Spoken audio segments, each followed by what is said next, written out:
Sekarang kita kembali diperlihatkan dengan Xiao Yan dan Lei Ji yang berspekulasi bahwa sosok-sosok ini memungkinkan tindakan mereka untuk menahan serangan dari pemilik sebelumnya, Xiao Yan dan Lei Ji yang pada saat ini memasuki kedalaman dari istana. Pada saat ini mereka melewati awan dan guntur yang terus-menerus mengguyur dan menimpa keduanya. Setelah melanjutkan perjalanan sedikit lebih jauh, pada akhirnya mereka segera bertemu dengan pohon-pohon besar. Pohon-pohon ini bukanlah pohon-pohon biasa karena mereka adalah pohon petir baja yang sebelumnya pernah dicabut oleh Lei Ji untuk Xiao Yan. Keduanya pada saat ini secara bertahap memasuki hutan dan mereka pada akhirnya segera berhenti menatap ke arah pohon guntur terbesar. Mata Xiao Yan pada saat ini sedikit menyusut ketika Xiao Yan mengangkat kepalanya. Xiao Yan menemukan bahwa sebenarnya ada 5 buah yang pada saat ini tergantung di pohon guntur besar ini. Lei Ji juga pada saat ini mengangkat kepalanya dengan kilauan di matanya yang indah dan berkata bahwa Xiao Yan sangat beruntung. Meskipun Lei Ji tidak tahu jenis pohon apakah ini, tetapi pohon ini mengandung kekuatan petir yang kuat. Buahnya juga akan membantu Xiao Yan untuk bisa mengolah tubuh fisik. Xiao Yan pada saat ini sedikit mengerutkan kening karena Xiao Yan tidak pernah menyangka bahwa pohon guntur baja ini benar-benar akan memiliki buah. Tetapi meskipun begitu, Xiao Yan juga menyadari bahwa hal ini benar-benar akan sangat baik jika digunakan untuk latihan kekuatan fisik. Pada akhirnya Xiao Yan pun menghela nafas dan berkata bahwa Xiao Yan pada saat ini memiliki waktu untuk berhenti sejenak. Sepertinya Xiao Yan bisa berlatih beberapa latihan fisik di tempat ini. Setelah selesai berbicara, Xiao Yan pun segera melesat dan terbang menuju ke arah 5 buah pohon guntur baja. Begitu Xiao Yan mendekati buahnya, Xiao Yan pada saat ini melihat buah yang terlihat misterius. Tubuh buah ini tampak tembus cahaya dan sepertinya memiliki guntur yang tidak terhitung jumlahnya yang terkompresi. Xiao Yan pun segera mengelurkan tangannya dengan dilapisi oleh Douqi untuk mencegah sesuatu hal terjadi. Begitu lengan Xiao Yan mendekati buah guntur, pada saat ini tiba-tiba Xiao Yan merasakan ada embusan angin di belakang.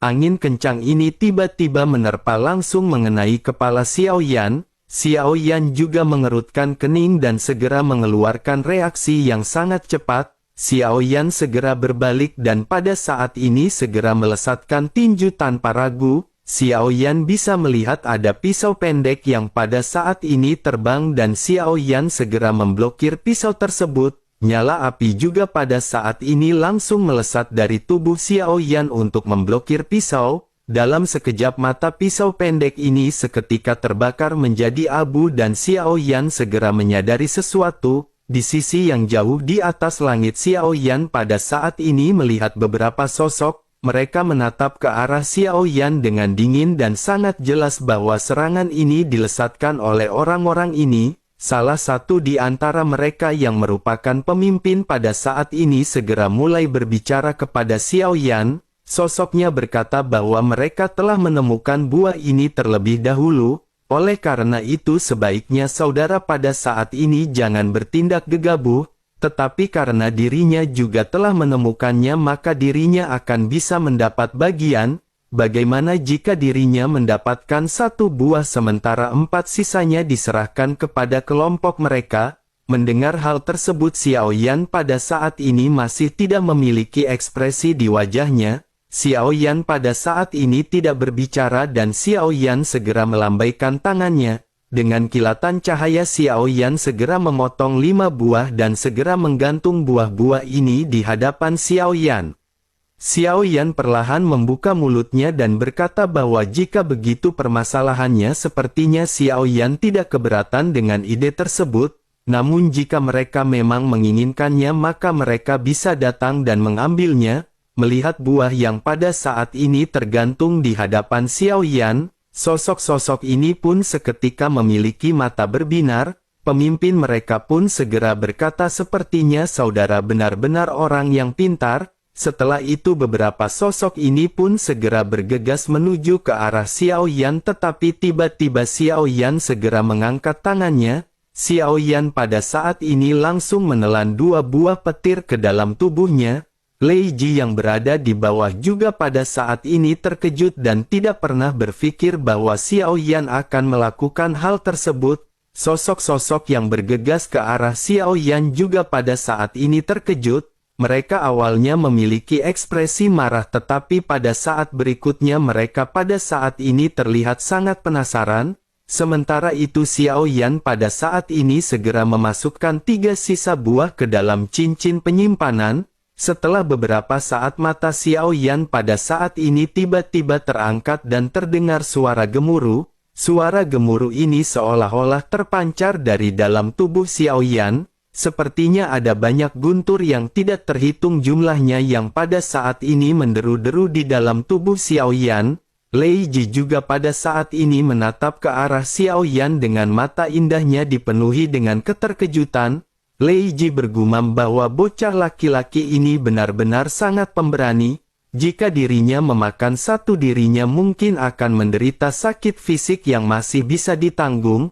Tetapi jika dirinya menelan 2 buah bersamaan, tubuhnya mungkin akan meledak. Meskipun Lei Ji pada saat ini mengetahui hal tersebut, tetapi Lei Ji tidak menghentikan Xiao Yan. Lei Ji tidak akan mempertanyakan keputusan apa yang telah dibuat oleh Xiao Yan. Di tempat hukuman para dewa sebelumnya, Lei Ji benar-benar telah melihat banyak kegilaan yang ditampilkan oleh Xiao Yan. Oleh karena itu Lei Ji sudah sangat familiar dengan sikap Xiao Yan yang serampangan. Sementara itu di sisi lain Xiao Yan pada saat ini tidak mengeluarkan pedang berat misterius miliknya. Xiao Yan pada saat ini ingin meningkatkan kekuatan fisiknya dalam pertempuran. Oleh karena itu Xiao Yan juga tidak berniat untuk menggunakan kekuatan dari jantung api. Xiao Yan harus mengandalkan kekuatan fisik untuk bisa menghabisi orang-orang di hadapannya. Pada akhirnya segera menengadah ke langit sambil tersenyum. Perlahan-lahan Xiao Yan pada saat ini melayang dan Xiao Yan segera membuka tangannya. Guntur yang tidak terhitung jumlahnya pada saat ini segera melonjak dari tubuh Xiao Yan. Seluruh hutan juga pada saat ini tampak bergetar dan orang-orang yang sebelumnya melesat ke arah Xiao Yan, menyadari ada sesuatu yang tidak beres. Mereka dengan panik segera berbalik dan berteriak untuk mundur, namun sosok Xiao Yan pada saat ini benar-benar seperti guntur dan bergegas melesat. Seluruh mata Xiao Yan dipenuhi dengan cahaya petir dengan rambut yang juga berdiri tegak. Guntur yang kuat pada saat ini menjalar ke seluruh tubuh Xiao Yan ketika Xiao Yan menyerang. Xiao Yan pada saat ini melesatkan tinjunya dan guntur yang kuat benar-benar segera keluar dari tinju Xiao Yan. Jeritan seketika terdengar satu demi satu dalam sekejap di kedalaman hutan bersamaan dengan Xiao Yan yang menghajar orang-orang ini. Sosok-sosok ini merupakan dogat dan mereka benar-benar tidak akan mudah untuk dibunuh. Oleh karena itu Xiao Yan pada saat ini mulai memukuli orang-orang ini dengan gila-gilaan. Dapat dikatakan orang-orang ini benar-benar menjadi samsak hidup bagi kekuatan Xiao Yan. Xiao Yan terus-menerus membagikan pukulan guntur kepada orang-orang ini dan bersamaan dengan hal tersebut Xiao Yan segera menyadari bahwa kekuatan guntur yang terdapat pada buah guntur tersebut ternyata lebih kuat dari yang dibayangkan Xiao Yan. Xiao Yan pada saat ini masih bisa merasakan bahwa kekuatan guntur di tubuhnya pada saat ini masih terus-menerus meletus. Xiao Yan mengayunkan tinjunya dengan liar dan pada saat ini banyak pohon guntur baja yang sangat kuat roboh. Xiao Yan benar-benar gila karena kekuatan guntur yang agung di tubuhnya yang pada saat ini tidak bisa dilepaskan. Xiao Yan berusaha mati-matian untuk mengeluarkan kekuatan guntur yang menekan dari dalam tubuhnya. Melihat hal ini Lei Ji segera menyadari bahwa jika kekuatan guntur di dalam tubuh ditekan secara paksa, Xiao Yan akan berada dalam bahaya dan bisa meledak hingga mati. Tetapi pada saat yang bersamaan jika Xiao Yan bisa mengendalikan tubuhnya sendiri sebanyak mungkin dan menekan serta menyerap guntur, Xiao Yan benar-benar akan segera mendapatkan manfaat yang lebih besar. Lei Ji pada akhirnya segera berkata kepada Xiao Yan bahwa menekan guntur ini akan menghasilkan hasil 2 kali lipat dengan setengah usaha. jika dibandingkan melepaskan kekuatannya. Mendengar apa yang dikatakan oleh Xiao Yan pada saat ini menunjukkan senyum di tengah-tengah ekspresi sakit di wajahnya. Xiao Yan pada akhirnya dengan paksa duduk bersila dengan guntur yang tidak terhitung jumlahnya yang menyapu tubuh Xiao Yan. Pada saat yang sama Xiao Yan juga segera mengoperasikan tubuh guntur dewa kuno hingga tingkat yang ekstrim. Xiao Yan pada saat ini bisa merasakan perasaan hidup lebih buruk daripada kematian. Tidak hanya rasa sakit di tubuhnya tetapi semua energi Xiao Yan pada saat ini tidak bisa dilepaskan. Dengan begitu maka organ dalam di tubuh Xiao Yan pada saat ini terkoyak senti demi senti. Xiao Yan dengan panik menggunakan Origin Ki untuk memperbaiki tubuhnya sendiri yang terkoyak. Bersamaan dengan tubuh fisik yang terkoyak pada akhirnya mereka juga dengan cepat diperbaiki. Di tengah-tengah proses ini kekuatan tubuh fisik Xiao Yan juga pada saat ini meningkat dengan sangat cepat. Bahkan di tengah-tengah Xiao Yan yang menderita sakit parah lautan guntur Xiao Yan juga pada saat ini dengan cepat berkembang. 3.000 meter lautan guntur pada saat ini telah berkembang menjadi 4.000 meter dan kecepatannya masih belum berhenti. Lei Ji juga pada saat ini hanya bisa memandang ke arah Xiao Yan yang sangat kesakitan dan hatinya merasa bergejolak, tetapi bagaimanapun Lei Ji juga berpikir bahwa rasa sakit yang diderita oleh Xiao Yan ini tidak ada apa-apanya. Lei Ji pada saat ini masih tetap tenang tetapi saat berikutnya ekspresi Lei Ji tiba-tiba sedikit berubah dan sosoknya pada saat ini mengerutkan kening. Lei Ji mengangkat alisnya karena pada saat ini menatap ke arah Xiao Yan yang mengeluarkan 2 buah guntur lagi. Tanpa ragu-ragu Xiao Yan pada saat ini menelan 2 buah guntur ke dalam tubuhnya. Dengan penuh keterkejutan Lei Ji pada saat ini segera berkata bahwa orang ini benar-benar gila. 2 buah guntur yang ditelan pertama saja belum sepenuhnya dicerna. Namun Xiao Yan pada saat ini benar-benar kembali menelan 2 buah guntur lainnya. Pada akhirnya sesaat berikutnya 2 buah guntur yang baru saja ditelan oleh Xiao Yan ini segera mengeluarkan kekuatan guntur masing-masing. Kekuatan guntur yang agung segera meledak dengan gila-gilaan di dalam tubuh Xiao Yan. Xiao Yan merasa tubuhnya seperti digerogoti oleh semut yang tidak terhitung jumlahnya. Daging serta darah Xiao Yan pada saat ini sepertinya benar-benar dilahap habis-habisan. Rasa sakit yang sangat parah pada saat ini benar-benar tidak tertahankan dan Xiao Yan menggertakkan giginya.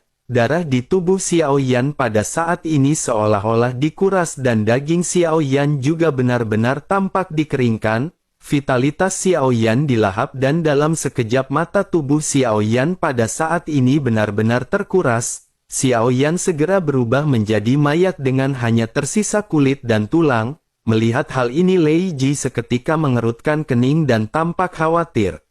Meskipun pemulihan dari Dogat luar binasa tetapi jelas dengan kekuatan penghancur guntur yang agung ini vitalitas Xiao Yan akan cepat tertelan dan pemulihan tidak akan bisa mengejar waktu penghancuran. Lei Ji pada akhirnya bergumam bahwa jika ini terus berlanjut mungkin saja Xiao Yan akan mati di sini. Lei Ji pun dengan cepat segera menghampiri Xiao Yan dan bersiap untuk membantu Xiao Yan mengeluarkan kelebihan kekuatan guntur. Namun begitu Lei Ji hendak bertindak Xiao Yan pada saat ini menyadari hal tersebut dan berkata bahwa Xiao Yan baik-baik saja. Lei Ji pada akhirnya terhenti dan hanya bisa menatap ke arah Xiao Yan yang pada saat ini benar-benar memiliki tekad kuat.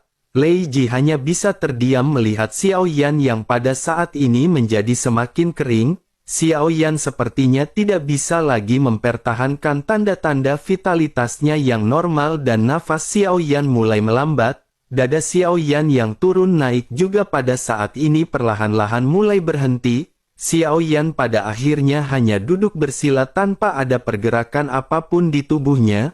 Lei Ji pun hanya bisa mengerutkan kening dan menatap ke arah Xiao Yan dengan penuh kekhawatiran. Meskipun Lei Ji memiliki kepercayaan kepada Xiao Yan di dalam hatinya tetapi pada saat ini dirinya benar-benar sangat khawatir. Lei Ji hanya bisa terdiam untuk waktu yang tidak diketahui hingga pada akhirnya sebuah ledakan terjadi. Ledakan api pada saat ini keluar dari Dantian Xiaoyan dan menyebar ke segala arah.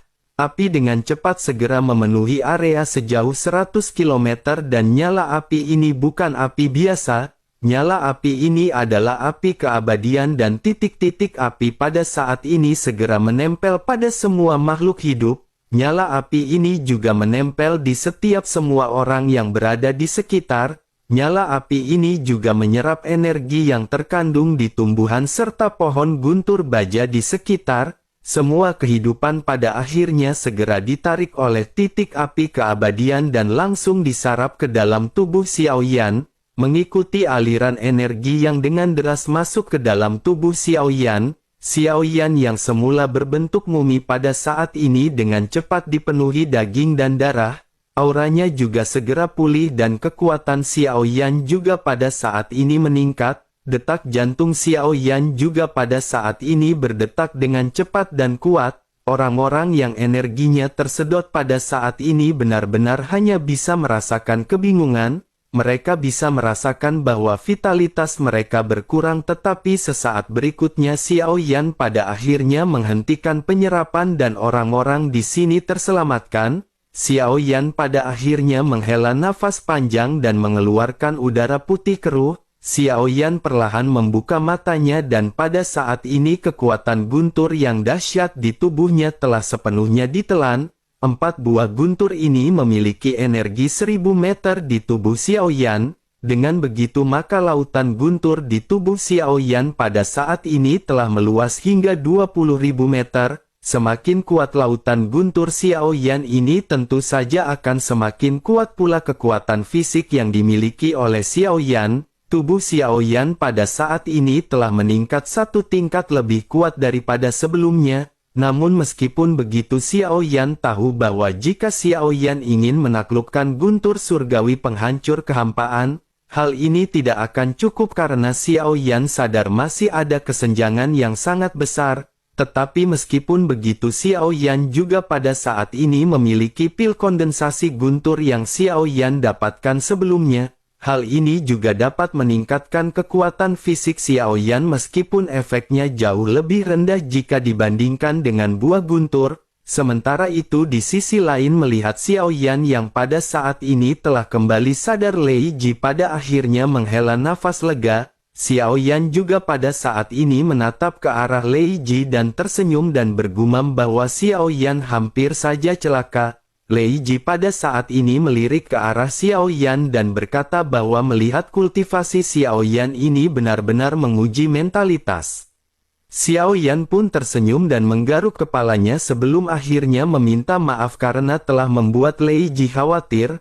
Lei Ji melambaikan tangannya dan berkata bahwa ini bukan pertama kalinya Lei Ji menghadapi hal tersebut. Melihat Lei Ji yang pada saat ini tidak peduli, Xiaoyan hanya bisa tersenyum lembut kepada Lei Ji. Setelah sedikit berbincang-bincang pada akhirnya keduanya pada saat ini berhenti banyak berbicara omong kosong. Mereka berdua kembali bergerak maju hingga pada akhirnya telah sampai di ujung dari hutan guntur. Pada saat yang bersamaan mereka pada saat ini melihat ke kejauhan dan keduanya seketika terkejut. Ada 9 puncak gunung yang menjulang tinggi di hadapan mereka. Di atas puncak gunung tersebut terdapat air terjun yang mengalir ribuan meter. Air terjun ini berkumpul di bawah dan menjadi sebuah danau yang sangat besar. Xiaoyan menghela nafas ketika Xiaoyan melihat pemandangan ini karena danau ini bukanlah air biasa. Ini adalah danau yang berisi guntur yang sangat agung. Dengan begitu sangat jelas tempat ini merupakan tempat yang sangat baik untuk mengolah tubuh fisik. Terlebih lagi danau ini juga tidak tenang dengan ada banyak pusaran air yang tidak terhitung jumlahnya. Melihat ke sepanjang permukaan danau, Xiaoyan dan Lei Ji sama-sama menemukan bahwa sepertinya ada sesuatu di dalam danau. Keduanya pada akhirnya segera melesat mendekat dan begitu mereka bergegas, mereka bisa melihat lebih jelas apa yang pada saat ini berada di dalam danau. Xiaoyan tertegun ketika Xiaoyan memandang ke arah danau yang berada di bawah. Xiaoyan bergumam sepertinya ada beberapa pil kondensasi guntur yang mengambang di danau. Pada saat ini Xiao Yan bisa melihat ada banyak pil bulat hitam muncul dari waktu ke waktu dari bawah danau. Lei Ji juga pada saat ini terlihat sedikit bersemangat dan bergumam sepertinya ada sesuatu di danau ini. Xiao Yan pun menganggukkan kepalanya dan bersamaan dengan hal tersebut pada saat ini terdengar beberapa suara gemuruh di seberang danau. Xiao Yan dan Lei Ji melihat beberapa sosok yang tersapu keluar dari danau. Dua kelompok pada saat ini bertarung dengan sengit di kejauhan. Mereka sepertinya sedang berjuang untuk memperebutkan sebuah harta karun. Lebih dari belasan sosok dengan origin Qi yang bergejolak pada saat ini saling bertabrakan. Fluktuasi yang mengejutkan juga menyebar dan pertarungan berdarah benar-benar terjadi. Xiao Yan dan Lei Ji pada saat ini hanya memandang ke arah pertempuran di ujung kejauhan dengan ekspresi acuh tak acuh. Pertempuran ini tidak berlangsung lama dan sesosok pria serta kelompoknya pada saat ini telah memenangkan pertempuran. Mereka segera mengambil harta rampasan dan mengeluarkan 100 pil kondensasi guntur dari cincin penyimpanan musuh. Dari sini dapat terlihat jelas bahwa mereka terlibat dalam pertempuran berdarah untuk mendapatkan pil kondensasi guntur. Melihat hal ini Xiao Yan pun mengerutkan kening dan bergumam apakah ada begitu banyak pil kondensasi guntur di danau ini. Xiao Yan dan Lei Ji pada saat ini saling memandang dan keduanya tidak akan mengetahuinya jika mereka tidak terjun. Keduanya pada akhirnya memandang ke bawah danau dan bergumam bahwa benda-benda itu ada di dasar danau. Sosok-sosok yang baru saja memenangkan pertempuran juga pada saat ini segera masuk ke dalam danau. Tampaknya banyak orang juga telah turun menuju ke dasar danau untuk mencari pil tersebut. Pada akhirnya Xiao Yan dan Lei Ji juga memutuskan untuk segera masuk ke dalam danau. Begitu mereka memasuki danau mereka bisa merasakan bahwa kekuatan guntur di sini jauh lebih padat. Xiao Yan melepaskan lautan guntur miliknya sendiri untuk melindungi tubuhnya dari kekuatan guntur yang sangat ganas. Mereka pada akhirnya terus mendekat menuju ke dasar danau dan pada saat ini mereka melihat pemandangan yang sangat spektakuler. Dasar danau ini tidak terbatas dan terbuat dari cairan guntur hitam yang tidak terhitung jumlahnya. Hal yang paling menarik perhatian adalah di dalam guntur hitam tersebut pada saat ini ada sosok kerangka yang duduk bersila yang sama seperti yang terlihat sebelumnya. Dilihat dari penampilan mereka orang-orang ini pasti berasal dari dunia kuno keabadian dan iblis. Tampaknya mereka juga telah ditekan di sini dekat dengan guntur sampai dirinya mati. Tubuh mereka juga dipenuhi dengan sihir setelah kematian dan beberapa tulang mereka pada saat ini telah hancur, tetapi karena mereka pada saat ini tertekan oleh cairan guntur, pil kondensasi guntur yang terbentuk dari tubuh mereka pada akhirnya mengalir ke atas danau, terlebih lagi karena mereka juga pada saat ini ditekan oleh guntur tubuh mereka jauh lebih awet jika dibandingkan dengan tubuh-tubuh sebelumnya. Selain itu cairan guntur ini juga dapat menekan kekuatan sihir di tubuh mereka dengan sangat baik. Dengan begitu sangat mustahil bagi mereka untuk bisa melepaskan diri dengan mudah. Sementara itu Lei Ji pada saat ini segera mulai berbicara kepada Xiao Yan dengan nada yang sedikit serius. Lei Ji berkata sebaiknya mereka jangan menyentuh tulang-tulang mati ini dengan gampang. Sudah banyak pil kondensasi guntur di sekitar dan mereka cukup untuk mengumpulkan pil ini saja. Xiao Yan pun sedikit mengangguk dan memahami apa yang baru saja dikatakan oleh Lei Ji. Pada akhirnya keduanya segera berpencar dan mengumpulkan pil kondensasi guntur sebanyak mungkin. Mereka juga tetap berhati-hati untuk tidak menyentuh mayat-mayat yang pada saat ini berada di dalam cairan guntur. Bersamaan dengan Xiao Yan dan Lei Ji yang mengumpulkan pil kondensasi guntur pada saat ini banyak juga sosok yang melakukan hal yang sama. Sementara itu di suatu tempat di dasar danau yang luas di mana cairan guntur yang paling tebal, sosok hitam pada saat ini terlihat sedang duduk bersila. Sosok ini juga berbeda dari mayat-mayat yang berada di sekitarnya. Tubuhnya juga pada saat ini ditutupi dengan pola guntur hingga bahkan rambutnya tumbuh sampai ke pinggang. Di saat yang sama matanya pada saat ini yang tertutup sedikit bergetar, sosoknya pada saat ini seolah-olah bangun karena terganggu dengan banyaknya gerakan sosok yang mengganggu pelatihannya. Sementara itu kembali ke Xiao Yan dan Lei Ji yang pada saat ini masih bolak-balik mengumpulkan pil kondensasi guntur. Ada juga beberapa sosok yang pada saat ini memperhatikan Xiao Yan dan Lei Ji. Salah seorang di antara kelompok tersebut segera berkata apakah mereka melihat ada dua sosok di kejauhan. Tampaknya mereka telah mengumpulkan banyak pil kondensasi guntur dan mereka tampaknya hanya berdua. Mendengar hal tersebut sosok pemimpin dari kelompok ini pun seketika menoleh dan menatap ke arah yang dimaksud.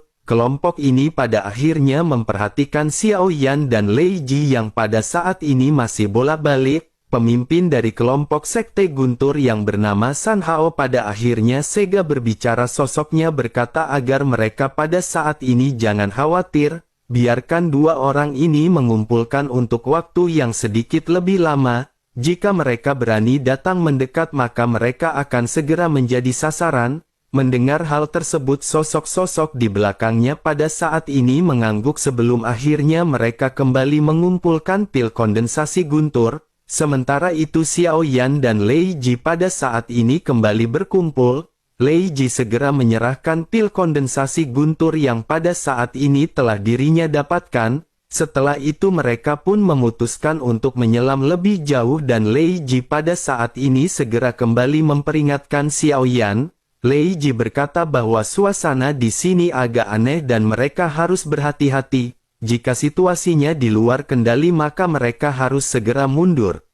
Xiao Yan pun sedikit mengangguk dan pada saat ini kekuatan spiritual Xiao Yan seketika menyebar. Dengan kekuatan spiritual Xiao Yan ini makhluk apapun di dasar danau tidak akan memiliki tempat untuk berlindung. Xiao Yan juga bisa mengetahui ada berapa banyak orang yang berada di sekitar mereka dan Xiao Yan bisa menghela nafas lega. Tetapi Xiao Yan juga menyadari bahwa aura yang dibicarakan oleh Lei Ji ini bukanlah aura orang-orang di sekitar. Xiao Yan pun menghela nafas dan pada saat ini kembali mengumpulkan pil kondensasi guntur. Lei Ji telah menyerahkan 100 pil kondensasi guntur kepada Xiao Yan dan Xiao Yan pada saat ini merasa senang. Namun tidak lama setelah Xiao Yan memasuki kedalaman dari danau kecepatan mereka pada saat ini perlahan melambat.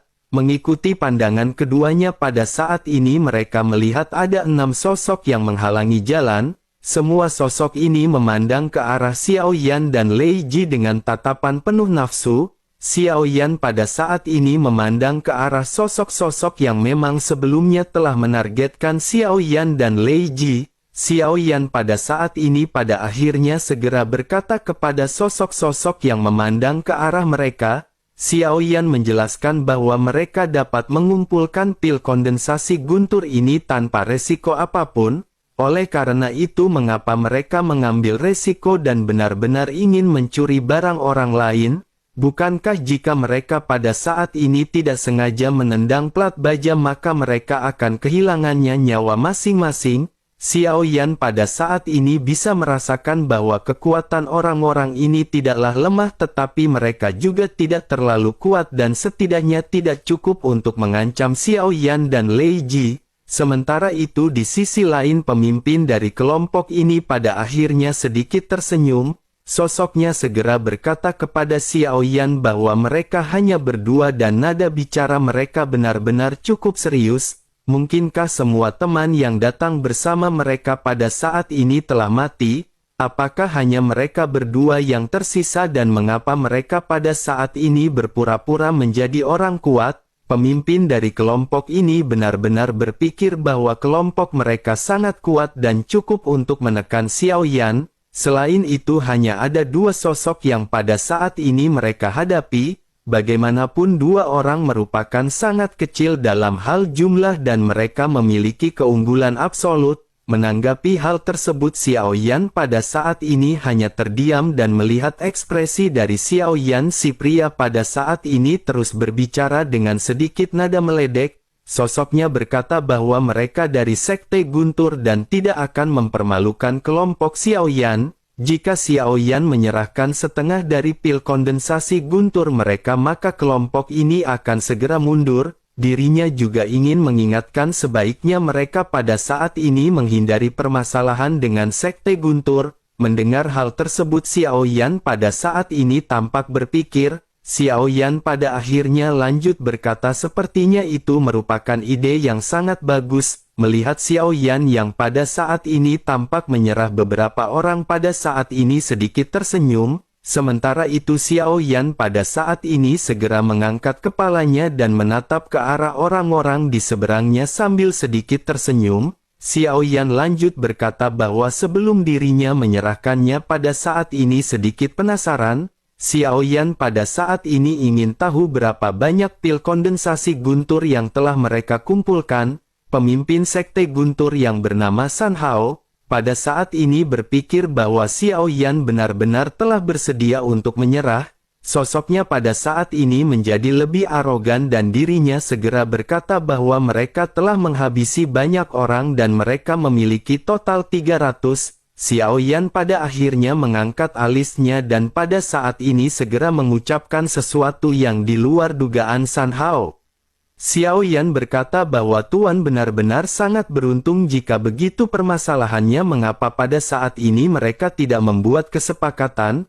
Bagaimana jika pada saat ini mereka menyerahkan 300 pil akumulasi guntur ini dan Xiao Yan akan melepaskan mereka? San Hao seketika terkejut karena sebelumnya dirinya berpikir bahwa Xiao Yan benar-benar akan segera menyerah. Mereka sebelumnya berpikir bahwa Xiao Yan takut kepada kelompok mereka, tetapi tanpa diduga Xiao Yan pada saat sebelumnya hanya meledek mereka dan pada saat ini menantang mereka. Mendengar apa yang dikatakan oleh Xiao Yan ini pada akhirnya kelompok dari Sekte Guntur benar-benar menjadi sangat marah karena tidak kebagian jatah janda Tobrut.